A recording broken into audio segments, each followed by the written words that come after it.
আপনি কাগজের দিকে দেখে দেখেন শুরু করেন। বিসমিল্লাহির রহমানির রহিম। আমি মোহাম্মদ সাখাওয়াত হোসেন, কর্তৃপক্ষ মেসার্স ভোলাহাট ফিলিং স্টেশন।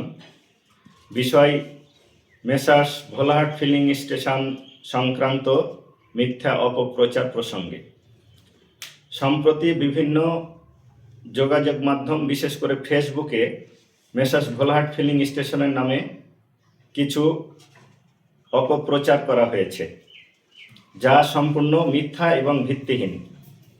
আমি স্পষ্টভাবে জানাতে চাই, গত 26 তারিখ এবং 27 তারিখ আমাদের মেসার্স ভোলাহাট ফিলিং স্টেশনের নামে কোনো প্রকার তেল বরাদ্দ ছিল না। অদ্য 28 তারিখে আজকে আমাদের ভোলাহাট ফিলিং স্টেশনের নামে তেল বরাদ্দ আছে, যা আমরা সংগ্রহের জন্য লোক পাঠিয়েছি ডিপো অফিসে।